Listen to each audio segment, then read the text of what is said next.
Total Screen proudly presents the Weekly Set Podcast with Tyson Gifford and William Rohrig. Episode 247, recorded March 24th, 2020. Hello, everybody, and welcome to the Weekly Set, the official podcast of the Total Screen. I'm your host. My name is Tyson, and joining me today, as always, is my partner in crime here at the Total Screen, William Rohrig. Hello. So today we're going to give you a little bit of COVID-19 relief by talking about some TV shows. We're going to be talking about The Magicians. We're going to be talking about 3 episodes. 3 episodes. So we watched 3 episodes of Magicians just for your comfort during these trying times. Yes. We're going to be talking about Season 5, Episode 9 through Season 5, Episode 11. That's the episodes Cello, Squirrel, Daffodil, Purgatory, and Be the Hyman. So let's just go right in. So, I don't know if we're going to discuss these as like individuals or just kind of go through kind of what's been happening. I could say the last thing we saw before these 3 episodes in the show was that they killed the Dark King. Yes, but then the Dark King came back. Yeah. So, I mean, without just kind of breaking it down, but he got better. Every event of the 3 episodes, we could say that probably the most interesting thing that ended up happening in these 3 episodes was the reveal that the Dark King is actually a Chatwin. Yes. He is actually a Chatwin, so there's 2 new Chatwins in this season. Well, it's weird because they even showed a flashback from an earlier season where we actually saw the Dark King before, but he was like much younger. Yeah, he was much younger, yeah. So, played by a different actor, I believe. Like, but he's Rupert Chatwin. And then we have the other Chatwin that we knew about, which is Plum Chatwin, Penny's student. Yes. And then we had seen the scene before, and they re-showed it with Rupert and Lance, his lover, who's the one he missed that he's trying to resurrect. And we found out that's kind of what he's trying to do. Yeah, that's his goal. He's trying to resurrect his lover. You know, he's trying to resurrect Lance, and that is his main goal. We also find out that Rupert was actually considered a very noble Chatwin who had gone against his brother who had become the Beast and stopped his brother from doing basically what Rupert himself did, which is tie himself completely to Fillory. Like, he's so rooted in Fillory that it's not like you can cut down a tree and that will kill him. You have to, like, destroy the entirety of Fillory. Yeah, he's basically unkillable. For all intents and purposes. He's tied to all of Fillory. The only way you could kill him is to destroy Fillory. Yes. And so that's what the Beast had wanted to do, but wasn't able to do because of Rupert Chatwin. And then Rupert Chatwin took a dark turn because, you know, he lost Lance, his lover, and was desperate to get him back.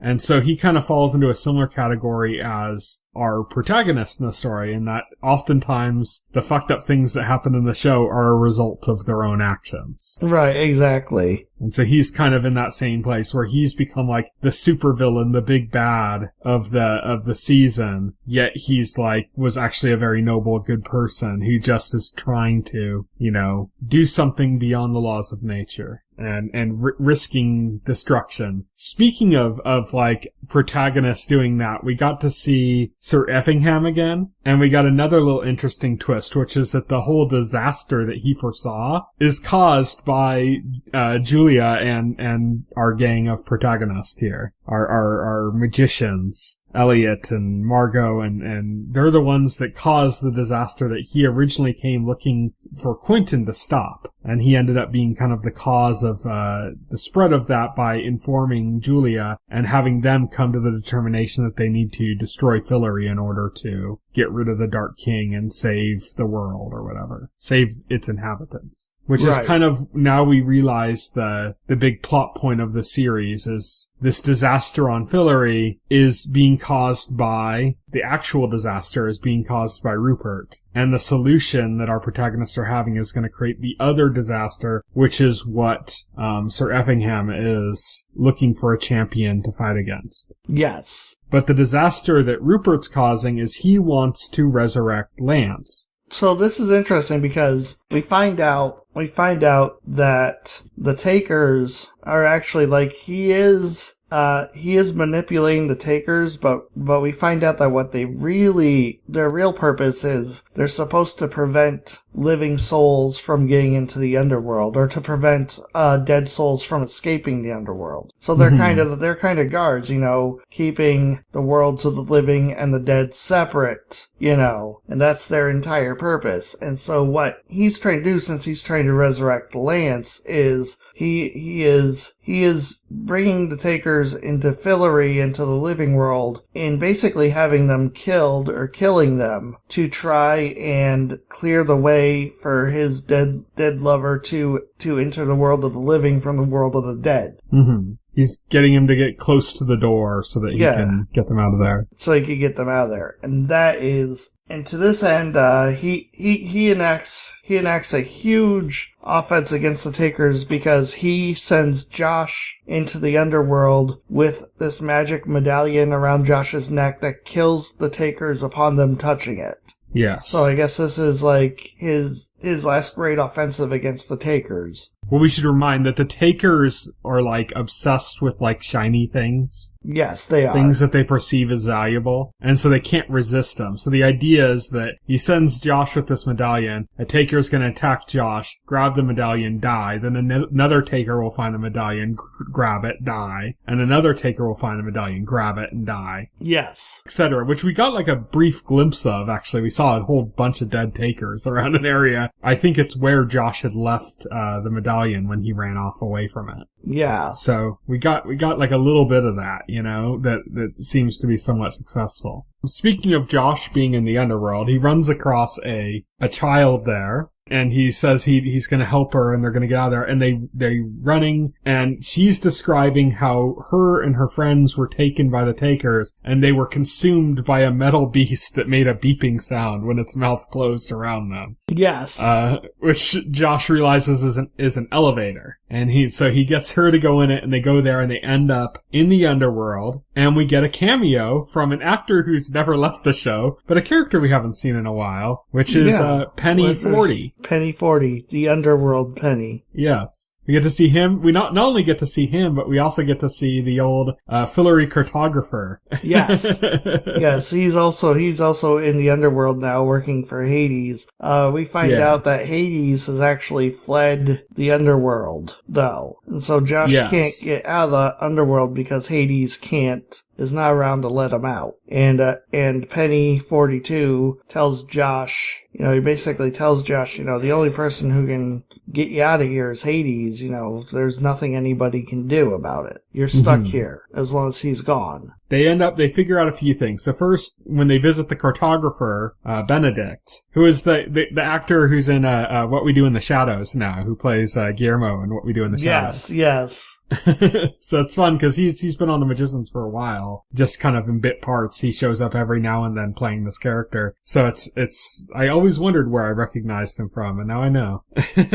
But, so Benedict is able to figure out that he wasn't allowed to map a specific area of the underworld. And that's where Hades was, and so they don't have the area mapped, but because he mapped everything else, they can basically find their way to it. Exactly. So, and they do. They find their way to the blank spot in the underworld, and Hades isn't there either. They eventually figure out that Hades is actually back on Earth, and they're able to communicate this. I believe they communicated this to Margot. Yeah, I believe so, through who had her eye with Josh. Which, by the way, Margot's eye being in the underworld with Josh is causing issues for Margot. Yeah, because of the distance, because they're not in the same realm, because he went and ended up in Purgatory, and then in the underworld. Right. And so that's been an issue, but they ended up solving it by basically jamming a crystal in her eye socket. Yeah, they jam a crystal and turning her into a living projector. Yeah. And after they do that, after they turn her into a projector, then they find out about Hades and where he is. And I believe Julia and Margot go to find Hades. I I thought wasn't it Alice and Katie? Was it Alice and Katie? Yeah, you're right. It was Alice and Katie. This is why. Alice and Katie end up finding Hades. And what we find out is that, Hades' lover was, Our Lady of the, Underground. Yeah, who Julia killed. Yes. Julia, possessed by one of the monsters from last season, killed. Yes. So then that's the god that also props to playing a video game. He was playing a Untitled Goose Game. Yeah. which is Hades' depression was him playing Untitled Goose Game, which is so fitting. Yeah, which I'm surprising because normally in a TV show, if somebody's playing a video game, it's either Call of Duty or Fortnite these days. And they went with something a little off the beaten path, and I gotta give them props for that. But it's so fitting, too, because if you take, one of the all-powerful characters from the Magicians, and just their kind of lackadaisical attitudes, it's perfect fit for Untitled Goose Game. Yeah, it is. Our reality is basically their Untitled Goose Game. That's true, yeah. Actually, you're right, yeah. Yeah, pretty much. So it's, very fitting, yeah, is that he'd be playing that. But he's mourning. Alice can relate to him because of that. Yeah. And is trying to kind of get through to him. Trying to think what else is going on now. So, we got these 3 episodes. There's so much going on, so many different things. When I organize the show notes, I normally put the characters with where other characters they are, so I can keep track. But they're all moving around all over the place, so it's hard to kind of keep track of them all. We could talk about, the Travelers. Yeah, we could talk about the Travelers. So, we've been hearing about this whole thing, this signal that one of the Penny students was hearing, and then when Penny heard it, he disappeared for a while. He started teleporting wildly, and he couldn't control where he was going. And then his student ended up being revealed as Plum Chatwin. And we know that both of them talked about at some point being in something like a room, but they couldn't really remember it. They couldn't remember any details about being in this room with no doors, that they had traveled into because of the signal. Right. We finally got our answer to that, which is they teleport into this room. It's filled with artifacts and stuff. Or it's either artifacts or replicas. I think it was replicas because he was trying to avoid damaging the timeline. You're forgetting something. What am I forgetting? This happens later because first thing that happens with Penny and Plum is they start traveling through time. Ah, yes. So start with that then. So when they're trying to travel, Plum ends up, he's trying to teach her to travel and she ends up traveling through time. And that's when Penny realizes that the Chatwin she's connected to has got to be, it's not Alice Chatwin. What's the woman's name that became the Time Witch in Fillory? I can't remember her name, but the first Chatwin we met, basically. Yeah. The one who basically recruited Quentin to break bills. Oh, yes, yeah. I know exactly who you're talking about. So that Chatwin is the one that Plum is related to because of the time abilities. That's what Penny figures out. So Plum can travel and she can travel through time, and they're trying to figure out how to get back. First they end up in the 80s? Or no, it was the early 90s, I think. It was during the Clinton impeachment. Jane Chatwin. Jane Chatwin, that's it. Is who's, yeah. Yeah, so yeah, they travel to the early 90s. It's funny because they say during the Clinton impeachment with the Star Report and stuff. Yeah, with the Star Report. They run into 90s Dean Fogg. Yeah. He's not even Dean yet, though. And because, he's just a teacher at Break Bills. He's just a teacher. And he says something like, "Oh, I would never want to be Dean. Are you kidding me?" So me as Dean, I could never do that. Yeah, I could never do that. So they end up, when they talk to Dean Fogg, they end up getting a device that they can use that's meant to help with, could help with time-based magic. He doesn't actually believe in time travelers, but they're like, well, then explain us. And he says that this is the one thing they have. So they have this device that was created by somebody else at Break Bills before. And so they take a disc from that and they think they're reprogramming it so that they can get back to their own time. Instead, that sends them even further back into the time when our old peeping Tom friend Hyman was there. Right. The one that died and helped Penny when Penny had died the first time. I don't think we mentioned this before, but Jane Chatwin on The Magicians is the same actress played Ross on Game of Thrones. Yeah. There you go. It's all connected. Yeah, Jane Chatwin left Hillary and became a prostitute. Yeah, in King's Westeros. Landing. Yeah. But yeah, so they end up further back. They find out that what they eventually discover is that the disc that she was using from this device to try to travel back to their own time, because it came from that time, that's where it took her. It acted as like a totem to take him to a spot in which that thing existed when it was created. Right. And so it took them back there instead. So now they're like, well, how the fuck do we get back to our time? How are we going to find something from our time in this time? Did you mention they run into Hyman? Yeah, I mentioned Hyman, but I didn't mention them running into him. So they run into Hyman to get help because basically none of them can get anywhere in Brakebills because they're both people of color. Yes, and this is, I believe it's the 1930s Brakebills. Yeah, something like that. So yeah, it's the 1930s. So so Brakebills is like completely white. Like even like the dean is like some white guy. Like there's no Dean Fogg, that's for sure. Yeah. So they can't get around anywhere. So then Penny realizes, based on a time frame, that Hyman's there. Hyman doesn't know him yet because he meets Hyman as a ghost when Hyman's a ghost. Yes. But he's able to track him down, and because he knows that Hyman's been going to the astral chain to peep on people. Right. He astral knows plane? That, yeah. You said astral chain. I think you got that. Oh, did I say the astral chain? Yeah. He used the astral chain to get his legion to help him peep on people.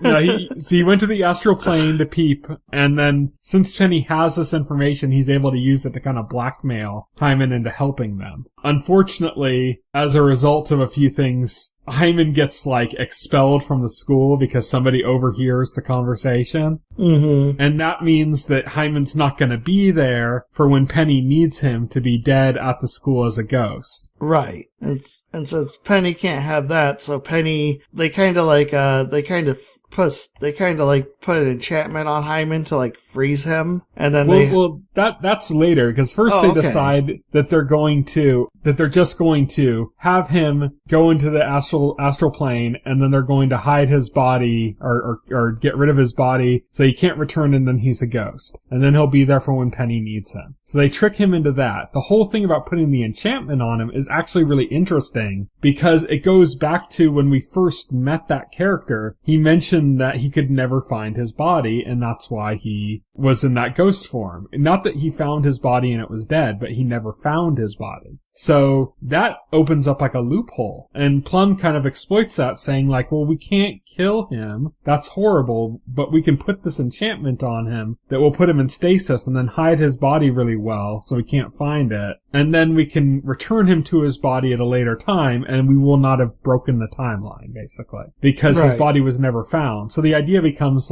was them going back in time and doing this, was all of that something that had happened before, was meant to happen in the loops of time? Was this something that occurred? Is the reason Hyman wasn't able to find his body in the first place when we first met that character because of Penny I don't know, doing that? Or did Penny end up saving his life? I don't like to think about those things. I'm sorry. I just roll with it, man. Just roll with it. But the end result basically is that now Hyman has a chance to live in the future. Yes. They get this, they have a way to travel back now. This was a little speed bump they had to take care of. But they found a way to travel back because Penny had accidentally broken a possession of Quentin's. And as a result, the piece of the broken piece that he had on him was something new from that time point. It wasn't from the point at which that possession of Quentin's was originally made. It's from the point in time at which it was broken because it became something new, which I thought was kind of cool. And they were able to use that to return back to their time.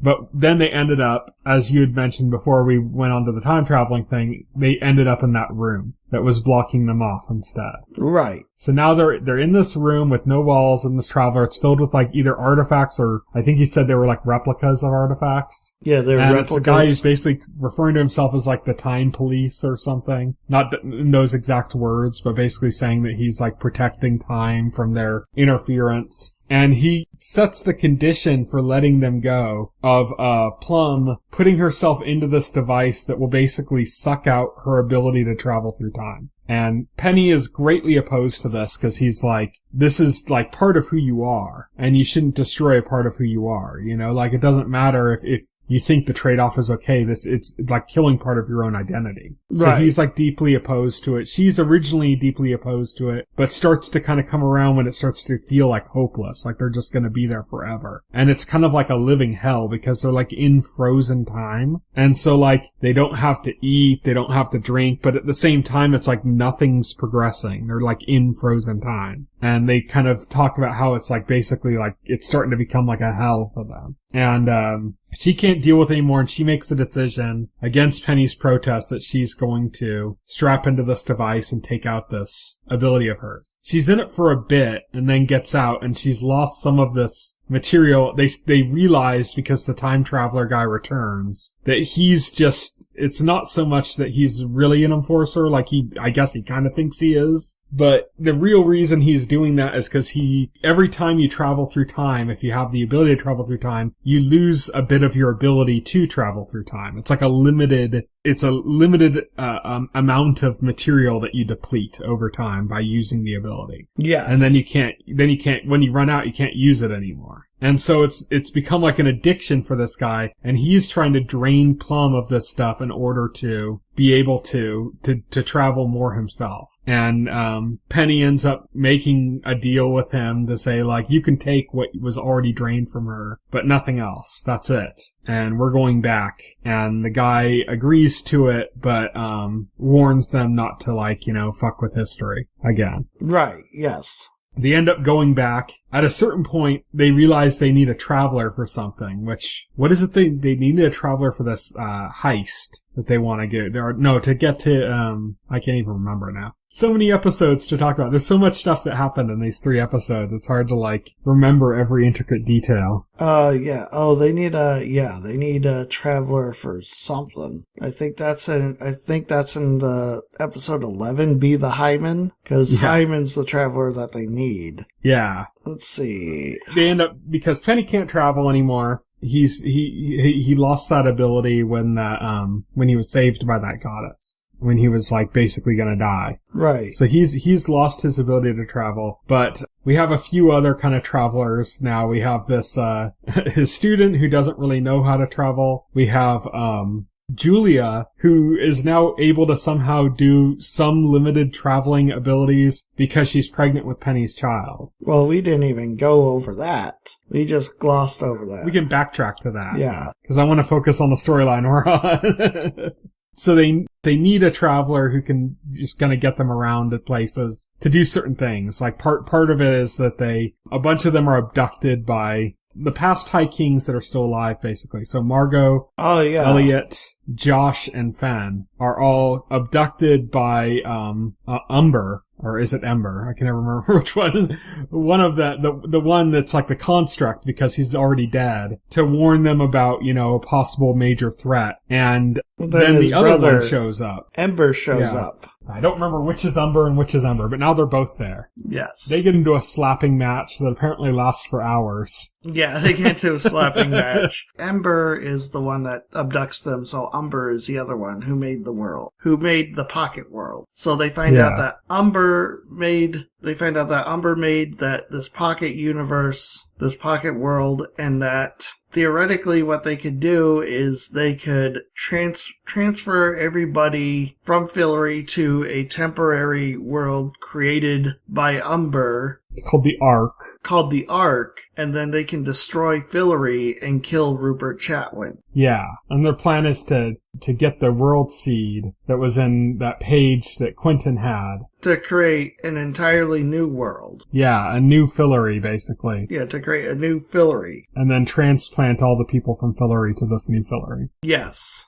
and disaster averted, that's the thing that basically Sir Effingham foresees and is like warning against, is their plan to solve the other problem.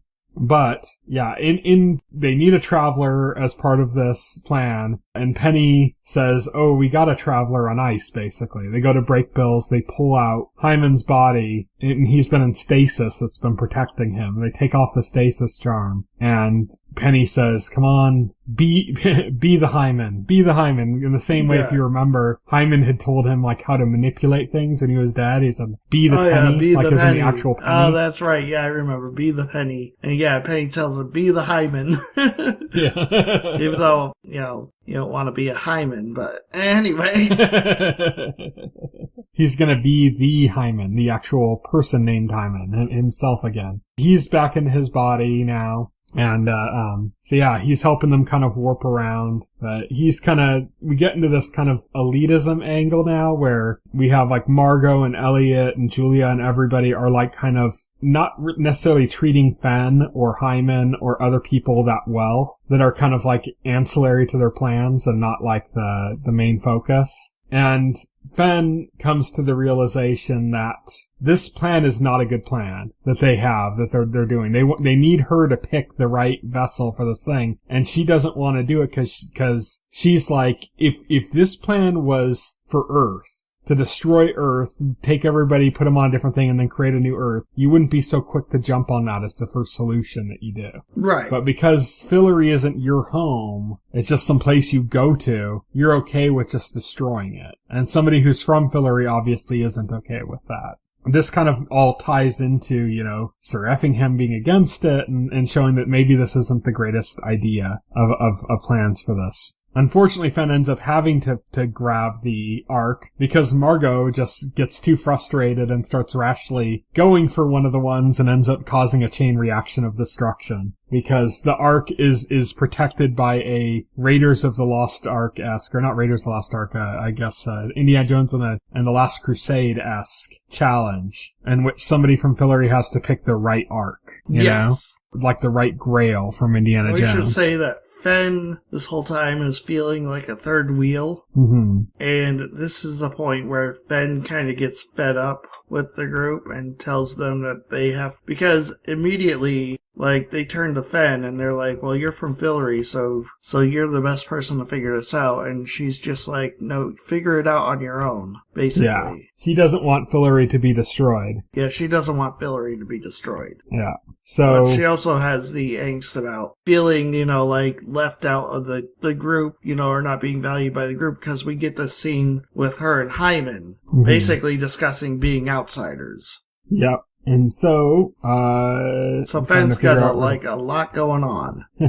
Fen ends up saving the Ark at the last moment, though, because Margot's basically causing all the worlds to implode on each other. And she saves it at the last moment, but she's unsure about the plan. And this is going to set into, I think, in the next episode, where they're going to discuss whether or not this is a good plan and what other options they might have. It's also, there's 2 episodes left in the series after this. The next episode is the last musical episode of the series. They're doing another musical episode. And so I guess that's where they're going to get their conclusion about what they need to do through music. Yes. I think of our stories. We already mentioned Julia, because she's pregnant with Penny's child, but she's in Fillory, and Fillory's in this kind of period where things are growing at an accelerated rate. So her baby bump is growing exponentially. Her baby is growing very, very quickly, and she's like full on 3rd trimester now. And she starts to kind of discover that she can have access to some traveler abilities. Yes, because her baby is a traveler. But they're stuck in this prison. Her and Elliot and Elliot's imaginary friend are all stuck in this prison, and in order to get out of it, they need her to travel. So Elliot ends up basically using this spell to scare the shit out of her, because that's like the best way that you can access those abilities, is to create fear. And they discover that because Elliot was around when Dean Fogg did a whole lecture about basically sexual intercourse related to like magic. Yes. which is funny. The do's and don'ts of magical intercourse. Right. And Elliot was there for the lecture, but he didn't really remember anything from it. Yeah. But the information's still in his head. So he has his imaginary friend, as I'll call him, pop into his head. Not really imaginary. That's just what I'm calling him, you know? To pop into his head to re-get that information from when Elliot was not totally in it. So he goes and he basically sees that, like, Dean Fogg's advice is not for making use of the abilities, but for stopping the abilities from manifesting. And it's all about being calm and, you know, sipping tea and just letting things mellow out so that you don't get anxious or upset. And they realize that if they want to activate the abilities, then they have to do the opposite of that. So they have to scare the hell out of her. So Elliot basically enacts this, like, trick to make Julia think that she's going into labor in that moment, that her water breaks and her baby's going to be born and she's freaking out. She needs to get out of there. And that causes her to, like, travel out of there. And then all of a sudden she's back in there again. And Elliot's like, okay, now you got to do it for real. She's like, you asshole. Like, this was all fake. And he's like, yeah, I had to get you to do that. Why you still have that adrenaline? Let's go. And so she's able to travel them out of there, away from the Dark King's control, from the Dark King's clutches. Yeah, and back to Earth. Yes. Where she breaks the news to Penny, you know, about what's going on. And Penny knew she was pregnant, but, like, you know, all of a sudden she's way more pregnant. And now she knows she's pregnant with a traveler. Things have added to it. Yeah, she's pregnant with a traveler, but that creates a problem because Penny, you know, and even through Hyman's story, indirectly, like, we find out that, cause Hyman basically said his mother went insane, right? And she had, like, cause Penny asked him about his mother, and he said, oh no, she didn't have any outburst after the lobotomy. Yeah, after the lobotomy, right? Because Penny's mother also went insane, you know, and Penny was basically like, you know, she started, you know, like getting headaches and stuff while she had the baby, and it did stop after she had him, you know. Mm-hmm. And he's trying to treat to Julia like, you know, you're in danger of, like, this happening to you, Julia. Yeah. Of course, the big differentiator is that in both Hyman's and Penny's cases, their parents had no idea about the magical world. Right. So they were hearing things that weren't there, but those things they were hearing, that wasn't insanity. That was actually magic, you know? And they didn't understand it because they weren't part of that world. So for them, they ended up becoming, like, institutionalized, or, you know, in Hyman's mother's case, getting a lobotomy, you know? Uh-huh. So that's like Julia's defense, not Juliet. I'm getting lost mixed in here now. Julia's defense to what Penny's saying is, like, we're part of this magical world. We know what this is. If I start hearing voices, I know where they're coming from now. It's not a matter of, like, oh, I'm gonna go crazy because I'm some regular human that has no idea what's going on and I'm suddenly hearing voices, so that must mean I'm losing my mind. No, like, Julia now knows if she starts hearing voices and stuff that it's because of the traveler abilities of her child inside her. Right. You know? So, yeah. So that's kind of Julia's way of, like, alleviating Penny's tensions about this, because Penny was pretty much freaking out about this. Yeah, Penny was freaking out about that. I think. What else do we need to go over? Oh, come on. We covered Josh's fantastic adventure. Come on, we're leaving out something major. What are we leaving out here? Oh, I guess Alice's capture by the couple. Yeah, but that happened such a long time ago. Alice did get captured by the couple. That was episode 9. That's one of the episodes we're covering. You don't have the character's name in here. What? Marina, here it is. We forgot about good Marina.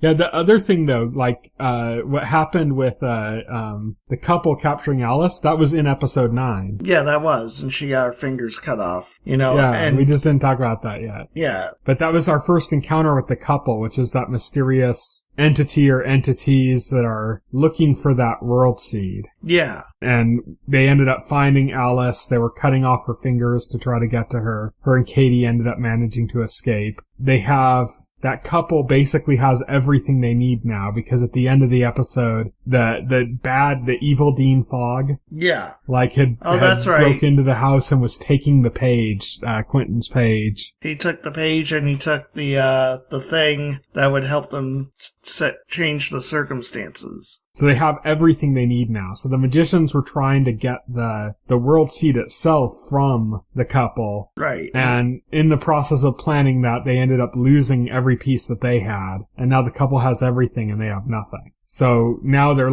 desperately we need to get that world seed now. Because if we don't, then the couple's going to use it because they have everything they need now. Right. So I wanted to bring that because that did happen in the episodes we were talking about. But on to what you were talking about, which was Marina. Yes. So in trying to track down a way to steal the world seed, we end up finding out that Marina had actually what she was trying to do in the harmonic convergence was an attempt to steal the world seed. And we find out that Marina came up with an entire plan, written down conveniently, all written down conveniently, in a book and everything. Mm-hmm. And this was after the harmonic convergence thing failed. She tried to do it anyways, and basically what she tried to initiate was a suicide mission. And she had sent some other magicians on it, including the library's traveler, Gavin, and some other people that she had with her, some other magicians. But the problem is she won't give it to Katie and Alice because she had a spell cast on her to get rid of her her negative impulses. Well, she did that because this plan failed so spectacularly. Yes. And people died. And Gavin's in a hospital basically in a full body cast. Yeah. And, everyone's so fucked up from this that now, she ended up, hitting, her end point, her lowest point. She was okay, this needs to stop. And so she sought out the help of somebody to cast a spell on her to stop her negative impulses. So now Marina's a total goody two-shoes, baking cookies for people and stuff. And so they go to her and they're trying to get her to help them, but she can't because she's on bad terms with everybody that was involved in the plan, including her lover, who's the one that has the book. They go and they find her lover by finding Gavin. They find Gavin first. Gavin tells her where Marina's old lover is. They find her, but when they're saying, we're not going to use Marina for this plan, we'll just do it ourselves, she'll be done with it, so just give us the book and we'll be out of your hair. Marina has to break it to her, well, actually, you need me to be involved in this, and I can't lie because of the spell that's cast on me. I'm not allowed, I just physically cannot lie. And this causes Alice to do something somewhat dark, which is to undo the spell that was cast on Marina and give her back her evil impulses. Right. And she does that. First, she puts Marina under a spell to bind her to her word. Yes. So that she can't screw them over. Yeah, she can't betray them. Yeah, and then she breaks the spell on her, basically ruining Marina's chances of some level of normalcy. Right. Which is what makes it pretty dark. But that allows Marina to lie to her lover in order to get them to steal to gain possession of the plan that they need. Right. So they have the plan to steal the thing, but now, as I'd mentioned, Dean Fogg has taken their page, so the couple has everything they need for the world seed now, so they're now it's a race to find the world seed, but even once they find the world seed, there's the question, is this the right thing to do? Because, if they do it wrong, it's the end of Fillory, it's the end of all of its people, it's the end of everything. This is what Sir Effingham was against, this is what Fen desperately does not want to happen. But even if they get the world seed, they're still facing that dilemma. And so I think that's pretty much what the focus of the next episode is going to be. The penultimate episode of the series, which is, again, the last musical episode of the series. Right. Is that pretty much it? Is there anything else we need to cover from these three episodes? That's pretty much it. So much. It was a confusing so much path for us to get through the podcast, but it's just there's so many things happened in these three episodes. Yeah, a lot of stuff happened. People went from one group to another and jumped around and made it hard to stay on topic and focus on. But I think we got through it. We're leading up to the end of the series. We're going to be talking about the penultimate episode next week, as well as Locke Key, which we're going to discuss as well, season 1 of Locke Key. But we're not going to be talking about the finale for a while, because we have a few things coming up before then. We have like 2 different Lost season recaps that we're doing, plus we have our episode 250, which every like 50 episodes we do Advocates of Great Television, we do like an event kind of thing to celebrate getting to that milestone. So we have all of these things coming up ahead before we get a chance to talk about the Magicians season finale. But we will get to it once that's over. But it's not going to be in 2 weeks. Like next week we'll talk about the penultimate, but the week after we're going to be talking about like Lost, I think. So, and then like a few other things for the next couple of weeks. So we'll get there, I think, around episode 251, I believe, is when we'll finally get to the Magicians series finale. Because now it's the series finale. The series is coming to an end. Yeah, so that's it. All that's left to talk about is what's coming up in the week ahead. So we're recording this a little bit late on Tuesday the 24th of March. On Monday, Freud came to Netflix. Today, on Tuesday the 24th, One Day at a Time came to Pop. Council of Dads to NBC. On Thursday, March 26th, Tacoma FD returns on True TV. Seven Seeds returns on Netflix, and Unorthodox returns on Netflix. On Friday, March 27th, Vagrant Queen returns to SyFy. Baghdad Central comes to Hulu. Ozark returns on Netflix. And Il Processo comes to Netflix. On Sunday, March 29th, Beef House and Three Busy Debras come to Adult Swim. And Call the Midwife comes to PBS, or returns to PBS, I should say. On Monday, March 30th, Almost Paradise comes to WGN. On Tuesday, March 31st, If Loving You Is Wrong comes to OWN, the Oprah Winfrey Network. On Wednesday, April 1st, Policewoman comes to Zune. I don't even know what that is. And it's on April Fool's Day, so who knows? On Thursday, April 2nd, Broke comes to CBS. Man with a Plan returns to CBS. How to Get Away with Murder returns to ABC. And Siren returns on Freeform. On Friday, April 3rd, Home Before Dark comes to Apple TV. Harley Quinn returns to DC Universe. Future Man returns to Hulu for its final season. Money Heist returns to Netflix. On Saturday, April 4th, Frankie Drake Mysteries comes to Ovation. On Sunday, April 5th, World on Fire miniseries comes to PBS. And lastly, on Monday, April 7th, The Last OG returns to TBS. So that's what we'll be watching as we're all hunkered down, keeping our 6-foot distance and practicing social distance. So, that's it. Thank you everybody for listening. You can reach me on Twitter. I'm at Tyson Gifford. You can reach Will. He is at VoxelHero. You can check out our Facebook page and our YouTube channel, as well as our site, thetotalscreen.com. You can subscribe to this podcast through any major podcast client like iTunes or Pocket Cast, and the entire backlog of our podcast is available on our YouTube channel. Thank you everybody for listening. Good night. Good night.